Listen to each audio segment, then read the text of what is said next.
Welcome. We're going to take a look at strong organization and what that looks like in writing.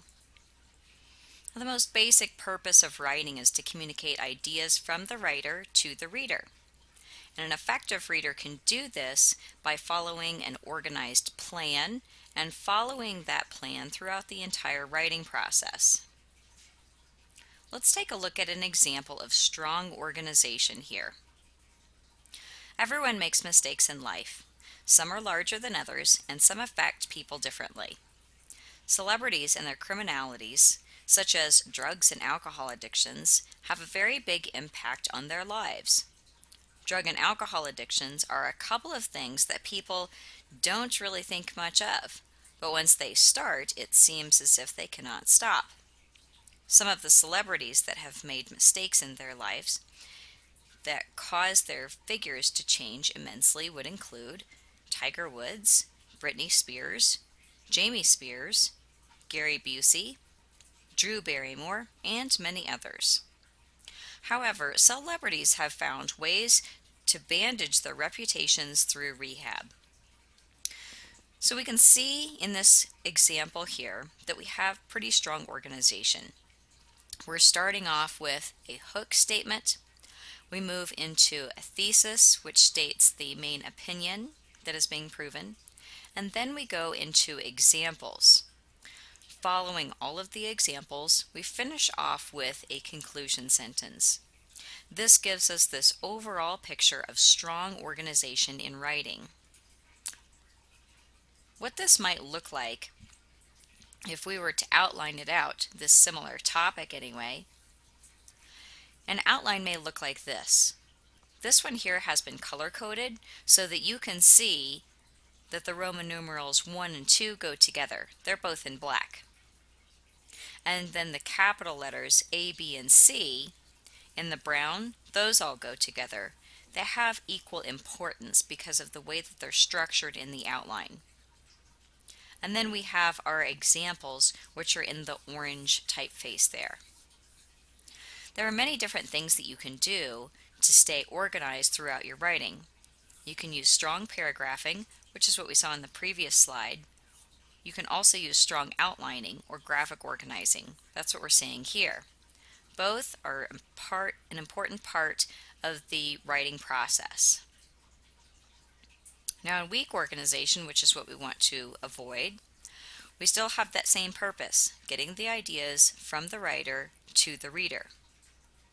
Now an ineffective writer will miss this because they are disorganized and they're not following the methods that work really well in terms of organization. Let's take a look at some examples. Here's a paragraph with weak organization. Some of the celebrities that have made mistakes in their life that cause their figures to change immensely would include Tiger Woods, Britney Spears, Jamie Spears, Gary Busey, Drew Barrymore, and many others. However, celebrities have found ways to bandage their reputations through rehab. Everyone makes mistakes in life. Some are larger than others, and some affect people differently. Celebrities and their criminalities, such as drugs and alcohol addictions, have a very big impact on their lives. So we can see here that we have good ideas. They're just mixed up. They're not in the right order. They're not in the right places. Therefore, we can't get those good ideas across to the reader very easily. So things need to be changed around. Let's take a look at weak organization. Whenever you're filling out an outline or graphic organizer, you want to put in a lot of information. Here's an example of a poor outline. This one is poorly done. It only has 4 items.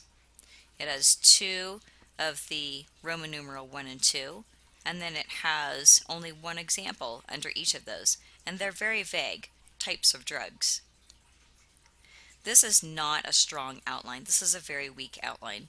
It just doesn't have enough information in it to demonstrate the knowledge of the writer and the organization that's being put into this piece. Let's take a look at this piece here and let's evaluate it for its organization. Regardless of how much trust people may have in the medical industry, you have to remember that all pharmaceutical companies are in business to make money. No matter what products that the pharmaceuticals are making, antidepressants, vaccines, or painkillers, their purpose is to make sales and make money. This creates a very difficult situation for a person who needs a particular medication but is unsure if the dosage or usage recommendations are correct. How would you really know if your drug dosages are too high for you? So here we have a paragraph that is dealing with a topic of whether or not a person knows if their medical dosages are accurate. We can see that the person starts out with a thesis statement, goes into some strong support, and then actually ends with the research question here at the end.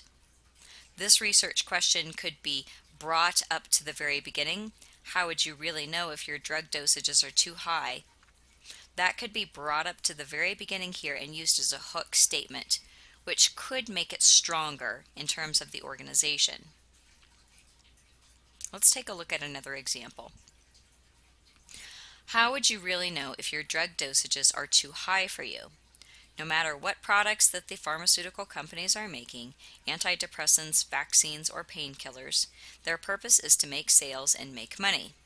This creates a very difficult situation for a person who needs a particular medication but is unsure if the dosage or usage recommendations are correct.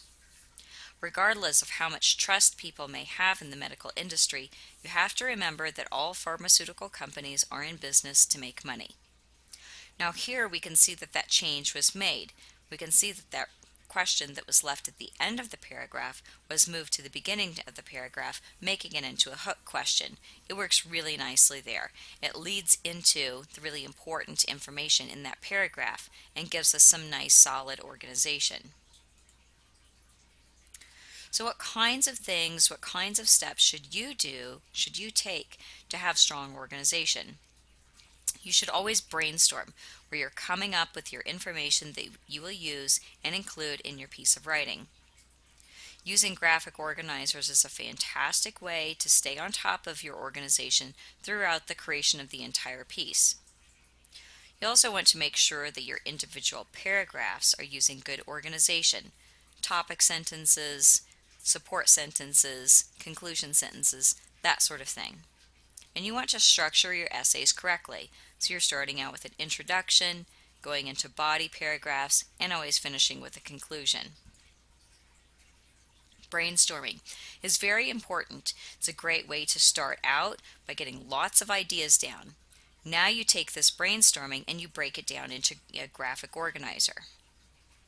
A graphic organizer might be an outline, a map, or any other different way that you can take information that's very sporadic and break it down in a way that makes sense. Make it logical. Paragraphing. With paragraphing, you want to organize your individual paragraphs using the correct kinds of sentences so that individual paragraph is well organized. And then the overall essay structure. You always want to make sure that your essay looks exactly the way that it should for that particular style of essay. For example, a narrative essay will look different than a persuasive essay in how they're organized, so make sure that you're using the correct structure. At this point, what you should know and be able to do is to know what organization is, be able to get organized, and to understand the importance of staying organized throughout your writing. I hope this information is helpful to you. Good luck in your writing.